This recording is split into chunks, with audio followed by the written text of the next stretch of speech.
Assalamualaikum warahmatullahi wabarakatuh.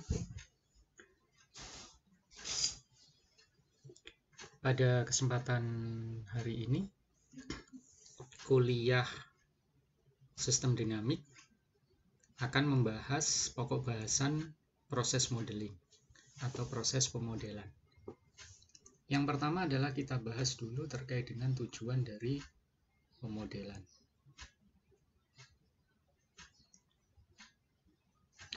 Tujuan dari pemodelan, sebelum kita bahas, saya berikan sedikit ilustrasi mengenai manajer di suatu perusahaan.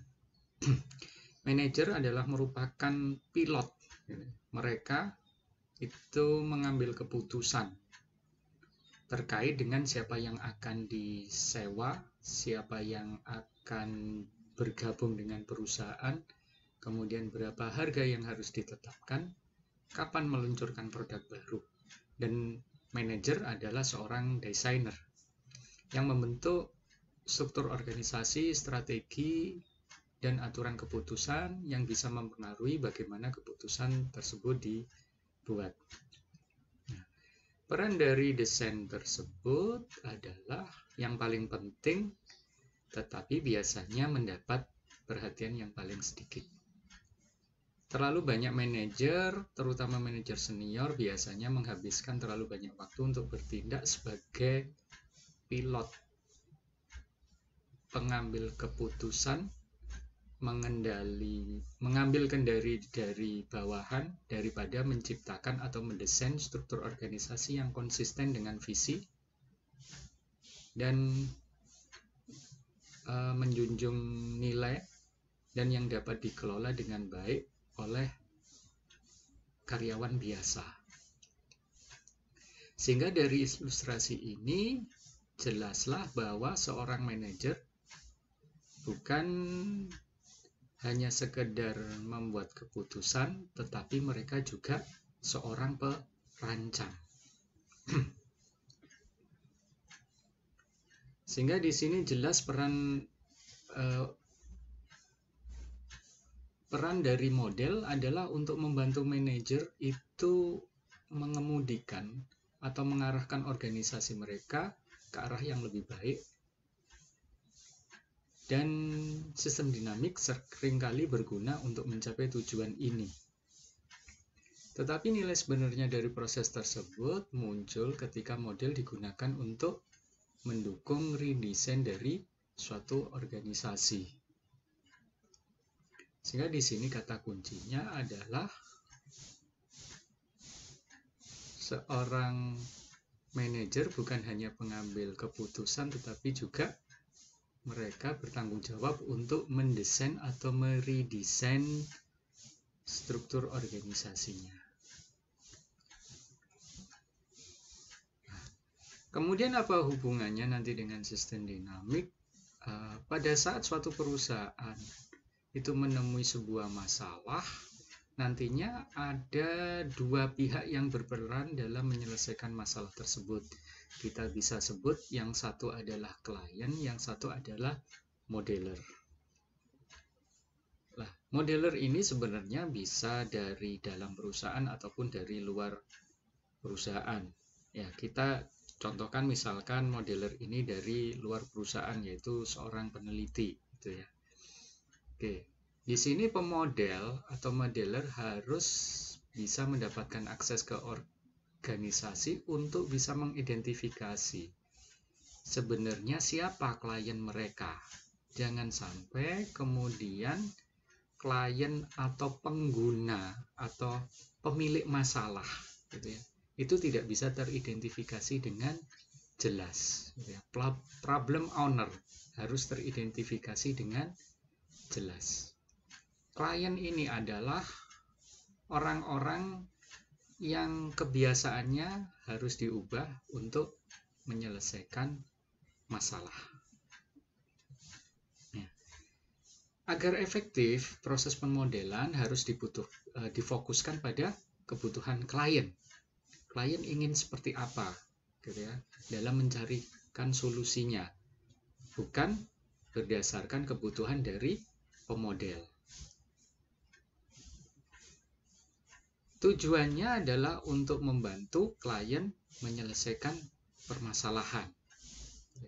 Sehingga di sini nantinya bukan kemudian pemodel itu yang sangat berperan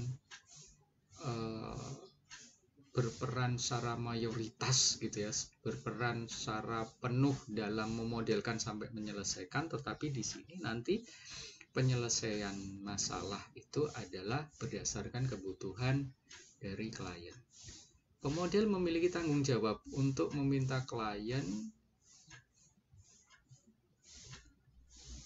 terkait dengan untuk mendapatkan pandangan mereka, pendapat mereka, dan pertimbangan dari mungkin sudut pandang yang baru. Nah, ini peran pemodel harus jeli gitu ya dalam menggali informasi ini. Kemudian juga pemodel harus mencari tahu apakah problem yang sebenarnya ada dan siapa klien yang sebenarnya. Jangan sampai kemudian contoh misalkan sebenarnya problem yang terjadi gitu ya, misalkan terkait dengan menumpuknya inventory gitu ya di gudang, kemudian kliennya adalah bukan orang-orang yang beroperasi atau bertanggung jawab terhadap operasional gudang, tetapi kemudian dialihkan misalkan ke bagian produksi atau yang lainnya. Oke, berikutnya adalah kita bahas terkait dengan langkah-langkah dalam proses pemodelan. Secara umum sebenarnya langkah-langkah dalam proses pemodelan itu sama saja. Saya yakin langkah-langkah ini pun secara umum sama dengan langkah-langkah dalam pemodelan sistem. Mungkin hanya perbedaannya hanya sedikit pada rinciannya saja. Yang pertama adalah problem articulation, ya, untuk mengucapkan problem atau merumuskan problem. Di sini kita harus bisa memilih batasan dari problem itu secara jelas. Di tahapan ini kita perlu menentukan apa saja. Yang pertama adalah pemilihan tema. Pemilihan tema ini meliputi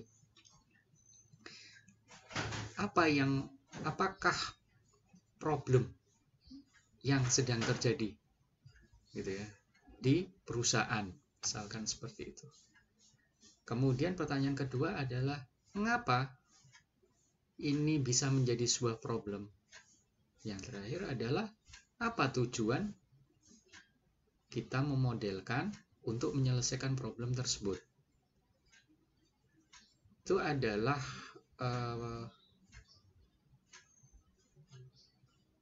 poin pertama yang perlu kita rumuskan. Yang kedua adalah key variable. Variabel kunci. Di sini adalah apa saja variabel kunci dan konsep yang harus kita pertimbangkan. Yang ketiga adalah untuk menentukan horizon waktunya. Di sini kita perlu tentukan adalah seberapa jauh gitu ya masa mendatang yang perlu kita pertimbangkan dan seberapa jauh masa lalu yang perlu kita pertimbangkan dalam menggali akar masalahnya. Ini terkait nanti dengan data historis yang perlu kita kumpulkan untuk memetakan pola dinamika dari sistem tersebut. Kemudian adalah mendefinisikan permasalahan dinamik. Ini nanti terkait reference modes gitu ya, moda acuannya. Nanti kita bahas di slide berikutnya. Di sini kita perlu menemukan gitu ya, apa perilaku historis dari konsep dan variabel kuncinya dan bagaimana kira-kira perilakunya di masa mendatang. Nah, dari beberapa poin ini yang perlu kita definisikan, kita perlu mengetahui sebelumnya adalah beberapa hal berikut. Ya. Setiap model itu harus merupakan apa? Representasi dari suatu sistem. Berarti harus lengkap. Tetapi ada tetapinya ini ya. Tetapi agar model tersebut bermanfaat, maka model harus fokus pada masalah tertentu saja dan harus menyederhanakan permasalahan tersebut daripada apa? Membuat cerminan keseluruhan sistem secara detail. Katanya sistem dinamik itu adalah kompleks sistem. Di sini kok diminta untuk menyederhanakan. Lah, kita baca yang berikutnya. Model yang dirancang untuk tujuan tertentu, ya, sebaiknya ini hanya dibatasi pada faktor-faktor yang dipercaya relevan, gitu ya, untuk menjawab pertanyaan yang ada. Nah, kalau kemudian ada faktor yang tidak relevan, ya tidak perlu. Sehingga tidak perlu kemudian di sini kalau kita kaitkan dengan poin yang sebelumnya, gitu ya, tidak harus kemudian apa? Membuat cerminan secara lengkap dari sistem yang diteliti. Kita fokusnya adalah apa? Problem, gitu ya, menyelesaikan problem. Sehingga nantinya gambarannya adalah kita menggambarkan sistem di sini, gitu ya. Kita menggambarkan misalkan nanti variabel kuncinya, gitu ya. Terus kemudian dinamikanya, hubungan antar variabel itu hanya difokuskan pada yang terkait dengan permasalahan yang ada, gitu ya. Faktor-faktor yang lain, variabel yang lain yang tidak terkait, yang tidak relevan, ya tidak perlu kemudian digambarkan dalam model. Berikutnya adalah kita harus dapat mengembangkan mode referensi ini secara harfiah berupa serangkaian grafik ataupun gambaran data secara deskriptif yang menunjukkan apa? Pola data atau pola permasalahan dari waktu ke waktu. Nah, ini biasanya kita perlu mengacu pada data historis juga. Berikutnya adalah penentuan horizon perencanaan. Ini pun penting. Karena apa? Horizon waktu ini juga sebaiknya diperpanjang sejauh mungkin, gitu ya, ke masa lalu untuk menunjukkan apa? Munculnya masalah atau dinamika atau pola, gitu ya. Pola ataupun gejala yang terjadi selama ini. Nah, untuk kemudian berapa waktu horizonnya yang pas, nah ini tergantung. Yang penting adalah sepanjang mungkin agar apa? Kita bisa merekam atau mengetahui pola data tersebut. Jangan kemudian terlalu pendek, misalkan hanya seminggu, 2 minggu, atau 1 bulan, biasanya itu tidak begitu menggambarkan pola, gitu ya. Oke, kemudian ke tahap berikutnya. Yang kedua adalah formulasi dari hipotesis dinamisnya. Di sini ada beberapa poin. Yang pertama adalah hipotesis awal, yaitu apa teori terkini yang terkait dengan permasalahan yang ada. Nah, pada saat kita merumuskan hipotesis, selalu biasanya kita perlu melakukan survei literatur, gitu ya. Dari problem yang ada, kita juga bandingkan dengan literatur yang ada, gitu. Kemudian apa teori-teori yang saat ini yang bisa mendasari untuk pemecahan dari problem yang kita hadapi. Kemudian fokus pada faktor endogen, gitu ya.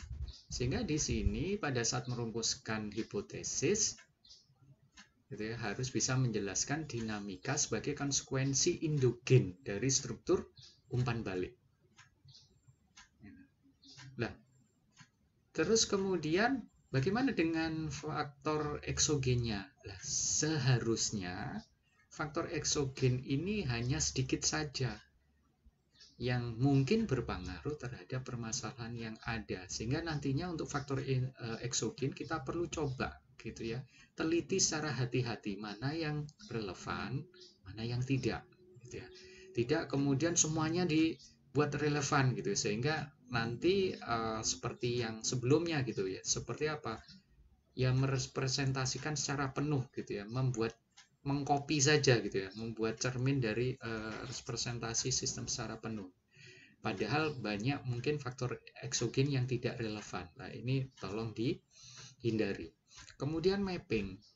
Di mapping di sini adalah mengembangkan peta struktur sebab akibat berdasarkan apa? Hipotesis awal, berdasarkan variabel kunci, model referensi, dan ketersediaan data yang lain dengan menggunakan apa? Tools-toolsnya ini ada beberapa tools. Yang pertama adalah model boundary diagram. Di model boundary diagram ini nanti kita bisa memisahkan mana yang faktor-faktor endogen, mana yang eksogen, dan mana faktor yang tidak perlu dimasukkan atau yang perlu dibuang, diabaikan gitu. Berikutnya menggunakan subsistem diagram.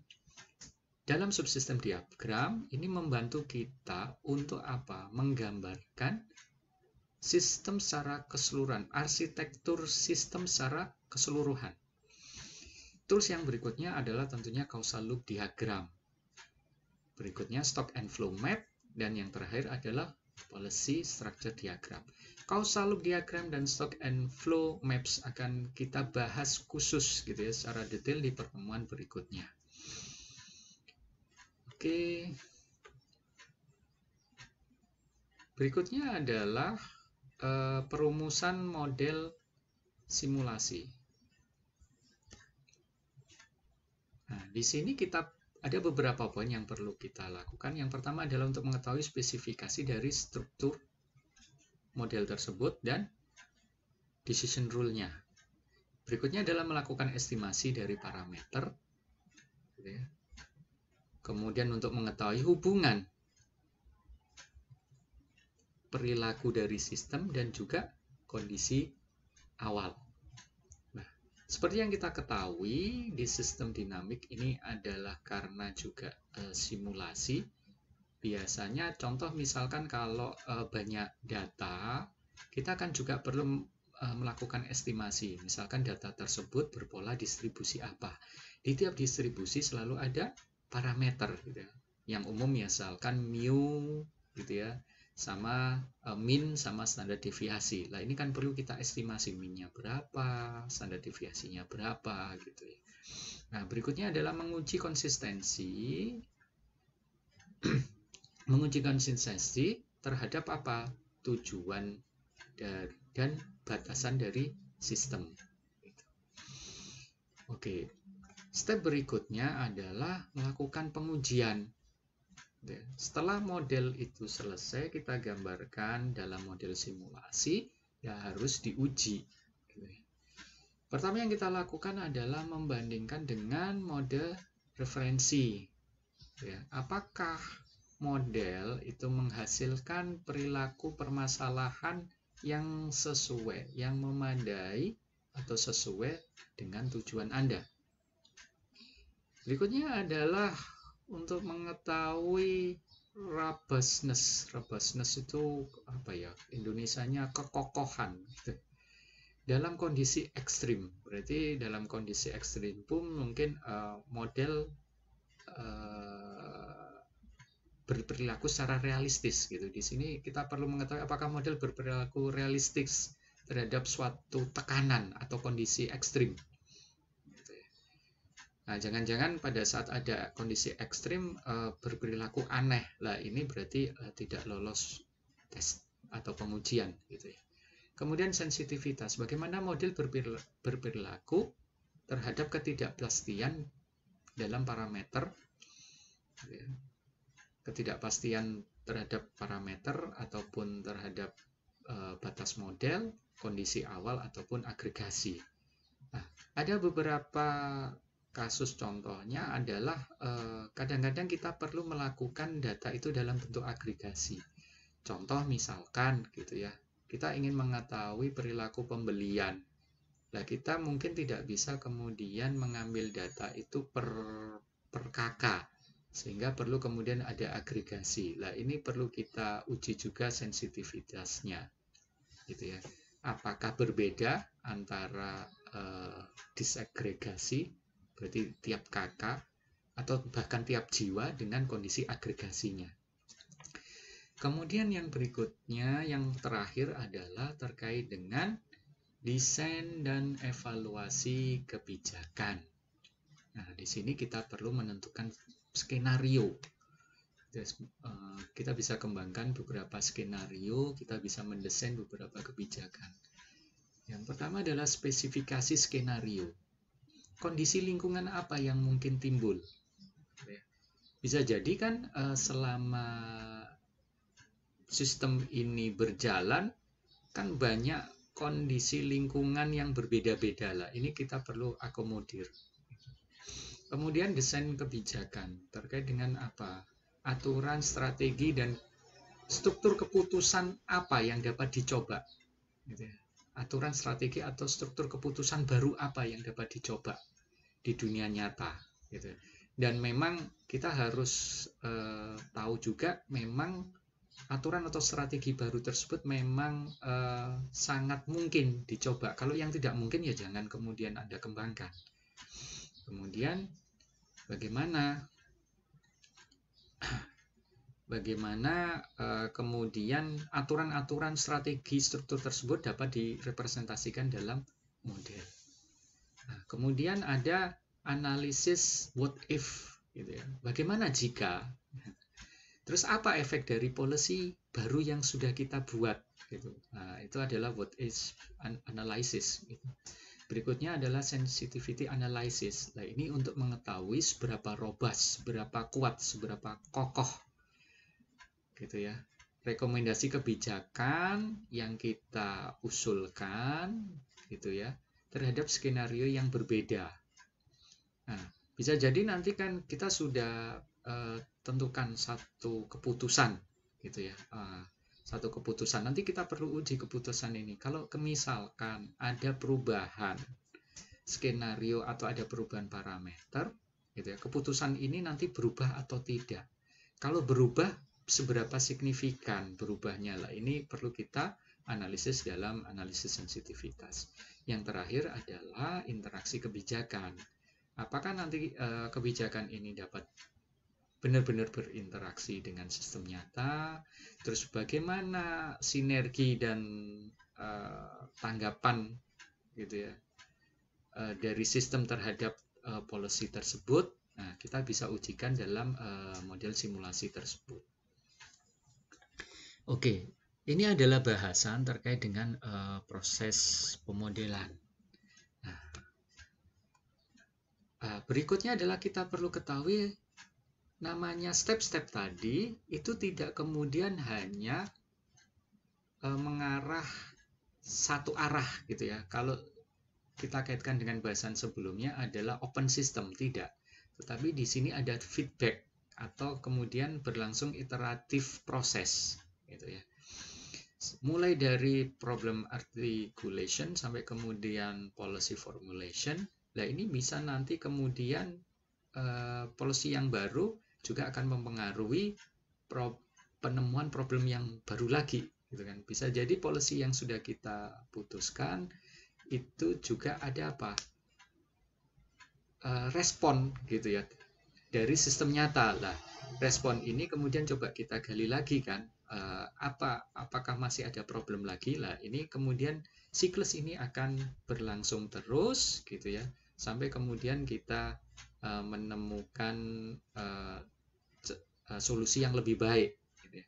Nah, jargonnya di TI kan tidak ada yang terbaik, selalu kita berusaha menemukan solusi yang lebih baik, gitu ya.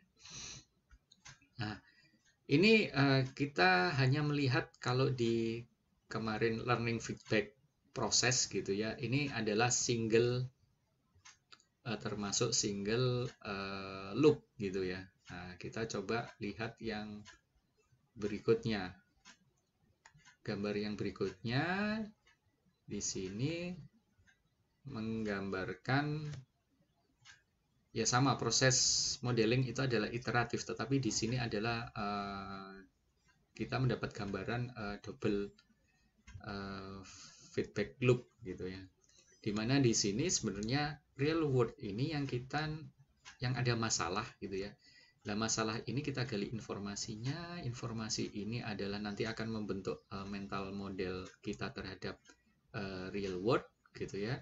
Dan dari mental model ini yang juga akan mempengaruhi proses pemodelan. Selain juga ada feedback ini gitu ya, feedback information gitu ya. Nah, juga dari mental model ini kita bisa membentuk apa? Strategi, struktur, dan decision rule yang baru kan tadi. Nah, itu perlu kemudian, nah ini masuk ke sini juga nanti di langkah ini policy formulation gitu kan. Nah, kemudian setelah ini adalah merupakan siklus, dari sini nanti juga akan menghasilkan keputusan gitu. Nah, ini nanti coba kita terapkan di real world lagi. Nah, di sini ada bukan hanya single tetapi ada double gitu ya. Ini ada loop juga, ini ada loop, ini ada loop. Oke, ini gambaran untuk menggambarkan proses pemodelan itu adalah proses iteratif, bukan proses open system gitu ya, hanya satu arah gitu. Oke, setelah kita mengetahui proses pemodelan, yang berikutnya adalah kita perlu mengetahui yang namanya behavior dan structure dari sistem gitu.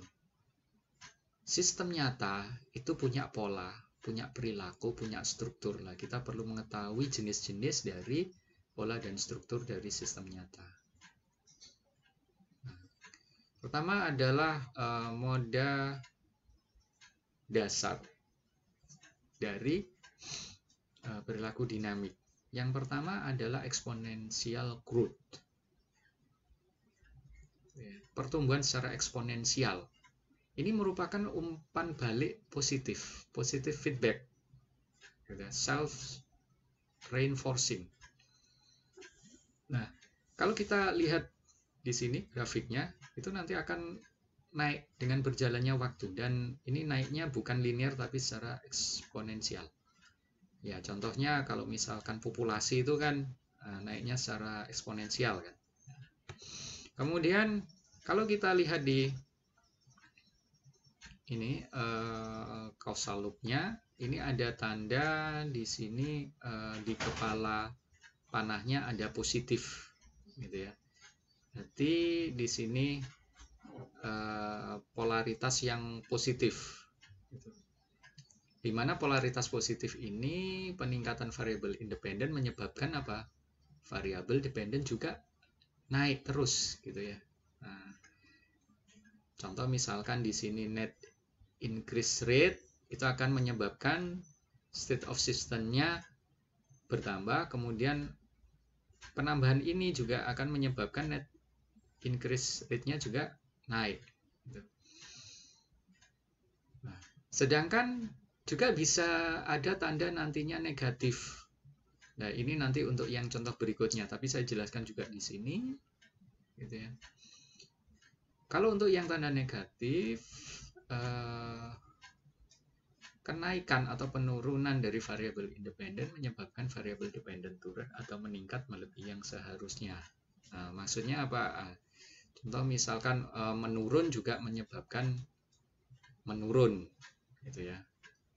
Itu adalah untuk yang tanda negatif. Nah, pengenal loop untuk menunjukkan polaritas loop itu ada dua jenis. Yang satu adalah positif, gitu ya. Positif itu dinamakan R, berarti ini reinforce gitu ya. Kemudian yang negatif adalah B itu balancing. Nah, adanya negatif itu biasanya untuk menyeimbangkan. Nah, nanti ada dynamic behavior yang kedua adalah goal seeking.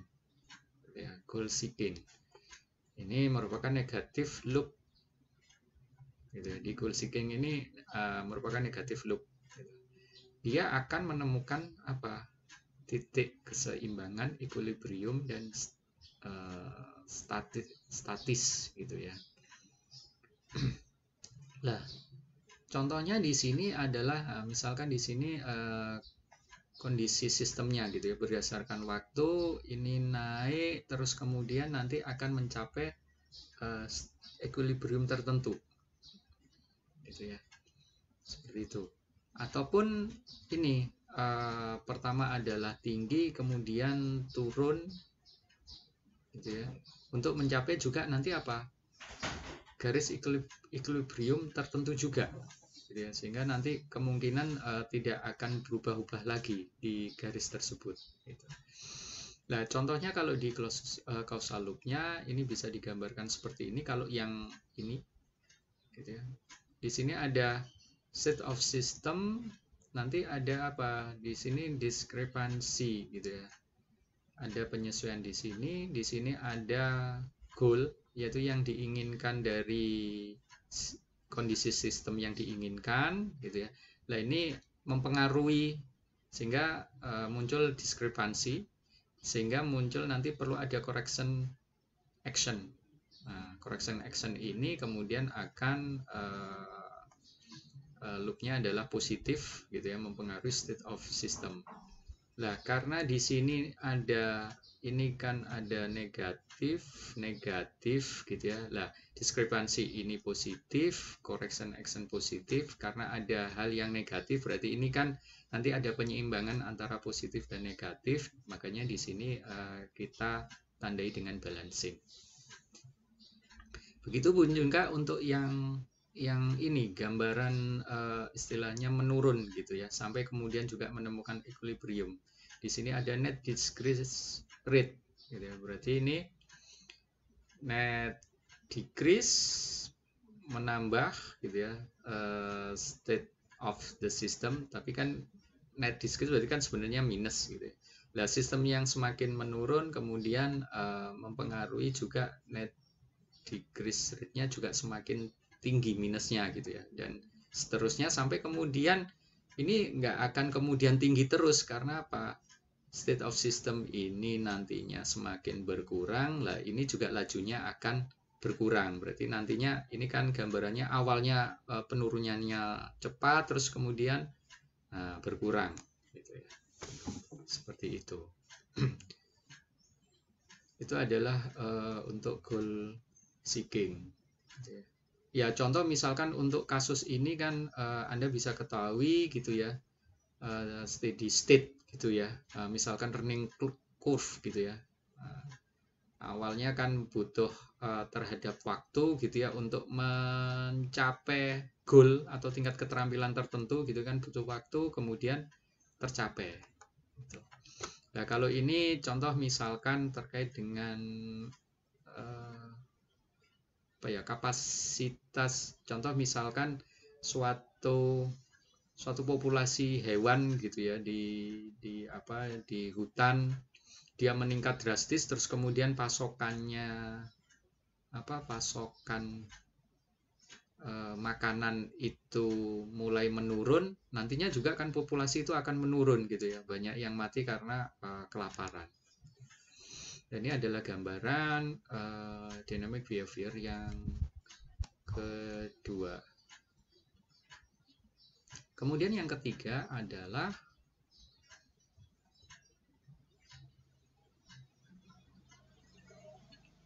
oscillation, gitu ya, osilasi. Di sini bentuknya ya seperti grafik osilasi gitu ya, naik turun berbentuk grafik seperti cosinus sinus gitu ya, kan seperti ini. Nah, ini merupakan disebabkan juga oleh negative feedback loop tapi dengan delay. Nah, berarti ada delay, dan nanti pada saat terjadi penundaan itu menyebabkan adanya tindakan korektif gitu ya. Bahkan setelah status sistem itu mencapai tujuan, memaksa sistem itu kemudian menyesuaikan cukup banyak sehingga memicu koreksi ke arah yang berlawanan gitu ya. Nah, ini memicu ke arah koreksi yang berlawanan itu. Nah, ini adalah goalnya, berarti nanti bisa naik turun seputar goal tersebut gitu.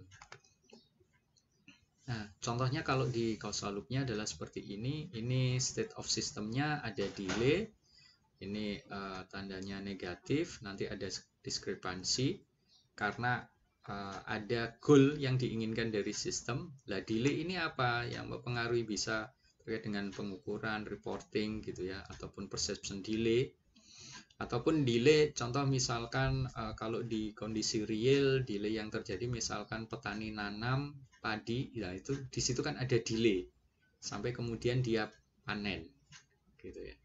Itu kan ada ya itu salah satu contoh delay. Contoh lain misalkan sinar matahari menyinari tanaman, daun melakukan fotosintesis gitu ya. Nah ini kan juga ada proses delay di mana proses tersebut berjalan terlebih dahulu, kemudian baru menumbuhkan gitu ya, menumbuhkan godongnya untuk masa-masa berikutnya. Nah, diskrepansi ini kemudian bisa juga nanti sebelum ada corrective action dipengaruhi juga delay. Misalkan terkait dengan administratif, decision making delay. Di sini ada menyebabkan penambahan correction action ini bisa jadi nanti ada delay lagi sehingga menyebabkan bisa jadi ya seperti tadi menyebabkan kemudian ada koreksi yang kemudian bergerak pada arah yang berlawanan gitu ya. Nah, kemudian ini mengaruhi state of system sehingga geraknya naik turun. Nah, itu gambaran oscillation. Kemudian itu 3 perilaku yang dasar gitu ya. Nah, kemudian kita perlu mengetahui interaksi antar beberapa perilaku dasar tersebut kemudian membentuk apa. Nah, kecenderungannya untuk di kondisi nyata itu adalah memang mungkin ada yang murni satu perilaku di atas gitu ya, perilaku dinamik di atas ini, tetapi ada juga seringkali terjadi gabungan dari 2 atau bahkan 3. Nah, contohnya di sini yang pertama adalah S-shape growth gitu ya. Di sini naik secara eksponensial tetapi kemudian secara gradual melambat gitu ya, sampai kemudian mencapai state tertentu, kemudian mencapai level equilibrium gitu ya. Nah, contohnya ini biasanya banyak digambarkan untuk kasus-kasus misal produk baru gitu ya, peluncuran produk baru gitu ya. Pada saat ini adalah introduction, kemudian growth gitu kan, terus kemudian mature gitu. Nah, ini adalah gambaran dari S-shape growth gitu. Untuk causal loop-nya bisa digambarkan seperti ini ya. Ada state of system-nya, kemudian ada net increase rate-nya. Nah, ini kan positif terus gitu ya. Tetapi ada loop lain di sini adalah misalkan terkait dengan resource education gitu ya, terkait dengan ketersediaan kapasitas. Kemudian ini juga akan menyebabkan fractional net increase rate gitu. Nah, ini negatif, kemudian ini positif lah. Ini fractional net increase rate ini akan mempengaruhi besaran dari net increase rate-nya sehingga kemudian melambat di sini gitu ya. Karena ada loop lain yang feedback loop lain yang mempengaruhi proses di sini. Tapi kalau tidak ada ini ya ini akan terus gitu kan naik gitu ya, secara eksponensial. Nah, aspek kunci dari struktur yang menghasilkan S-shape growth ini adalah adanya interaksi loop positif dan negatif dan harus bentuknya non linear gitu. Kalau linear tidak akan terbentuk seperti ini. Itu. Kemudian untuk bentuk interaksi yang kedua adalah S-shape growth with overshoot gitu.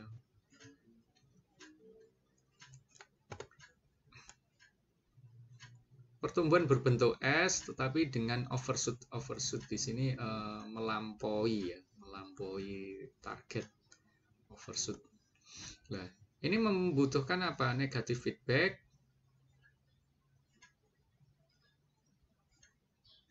yang membatasi pertumbuhan untuk bertindak cepat saat daya dukungnya atau carrying capacity-nya itu mendekati kondisi equilibrium gitu. Namun seringkali di sini muncul adanya delay gitu yang signifikan pada feedback negatifnya atau loop negatif loopnya. Nah, kemudian time delay dalam negatif loop ini mendorong mengarah pada kemungkinan bahwa status sistem akan melampaui atau berosilasi di sekitar carrying capacity. Nah, sehingga digambarkan nanti kalau bentuk grafiknya adalah di sini naik gitu ya, seolah-olah secara eksponensial. Kemudian karena ada batasan carrying capacity, kemudian dia mulai turun, kemudian naik lagi. Nantinya berarti di sini ada eksponensial, kemudian ada osilasi gitu. Nah, kalau causal loop-nya bisa digambarkan seperti ini, mirip juga dengan yang S-shape growth gitu ya, tapi yang tanpa overshoot. Di sini ada delay juga. Di sini juga ada resource adequacy-nya terkait dengan ketersediaan kapasitas, kemudian ada delay. Ini sama, cuman perbedaannya adalah nantinya gitu ya, kalau sebelumnya di sini tidak ada delay, yang ini ada delay, yang menyebabkan apa? Terjadinya osilasi. Osilasi itu selalu terjadi pada saat ada delay, kemudian ada ada perubahan arah feedback gitu ya, perubahan arah feedback. Kemudian interaksi yang berikutnya adalah overshoot and collapse, gitu. Melampaui dan runtuh gitu, collapse.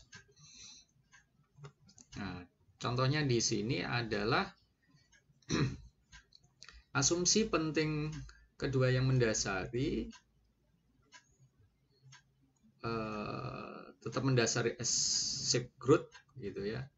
Di sini adalah carrying capacity-nya adalah fix gitu, sehingga nanti suatu saat carrying capacity itu kemudian turun karena apa? Meningkatnya populasi gitu. Gambarannya seperti itu.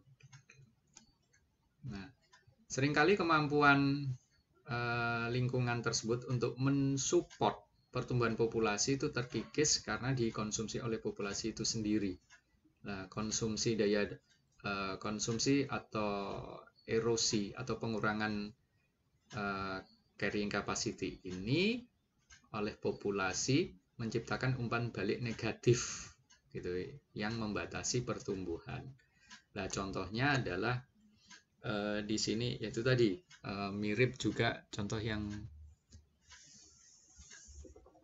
saya berikan di perilaku dinamik yang sebelumnya. Contoh misalkan populasi hewan tertentu gitu ya. Ini ada carrying capacity terkait dengan misalkan tersedianya makanan. Ini pada saat dia populasi sangat meningkat, kalau gitu ya, ini asumsinya carrying capacity atau persediaan makanan ini tidak bertambah. Ini kan ada ya, capacity is fixed, tidak bertambah. Suatu saat dia akan pada saat ini melebihi gitu ya, populasi melebihi dari kapasitas yang tersedia, tentunya kapasitas ini akan kemudian tergerus. Nah, kemudian populasi ini suatu saat juga akan kelaparan gitu ya dan mati. Sampai kemudian mencapai titik equilibrium tertentu. Nah, gambarannya di causal loop itu bisa digambarkan seperti ini. Ini kan sama dengan yang pertama tadi, ya, S-shape growth gitu ya. Tetapi perbedaannya di sini adalah di sini ada loop lagi, feedback loop terkait dengan erosi dari atau tergerusnya dari carrying capacity. Gitu ya, tergerusnya dari carrying capacity yang menyebabkan di sini ada feedbacknya negatif gitu ya, dan loopnya nanti balancing gitu ya. Oke, itu interaksi dari beberapa moda fundamental yang ada tadi, gabungan dari apa, kalau yang fundamental itu kan ada yang exponential growth gitu ya, terus kemudian ada yang goal seeking, ada yang oscillation.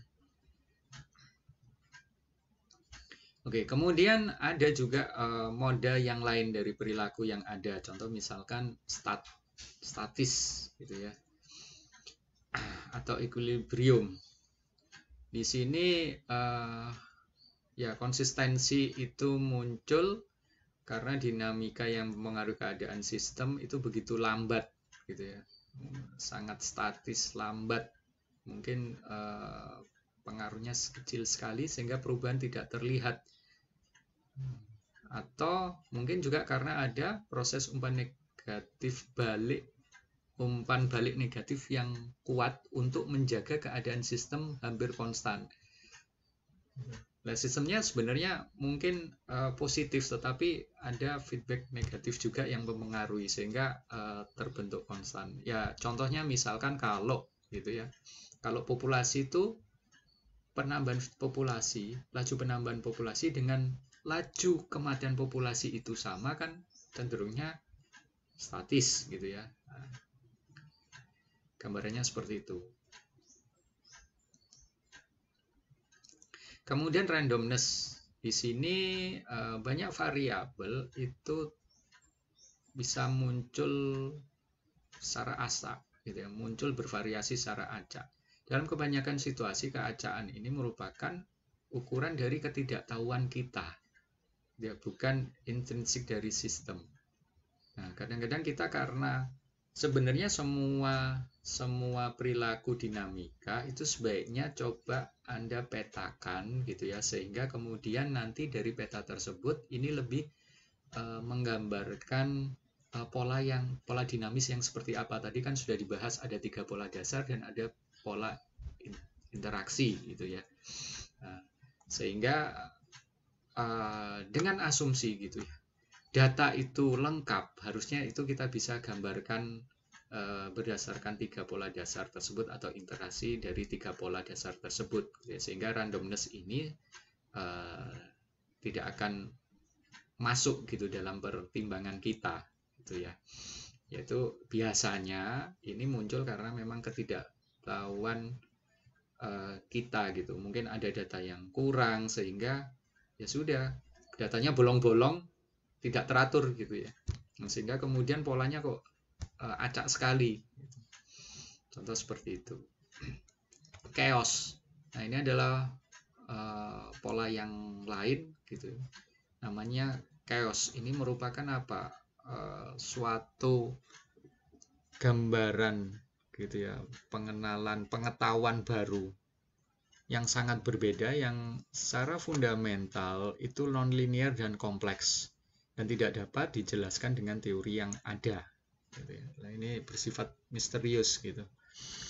Sebenarnya istilah chaos ini memiliki arti teknis yang sempit gitu ya, dan tertentu dalam teori dinamika. Nah, sebenarnya chaos pun itu bisa kita gambarkan, tetapi ada gangguan gitu ya.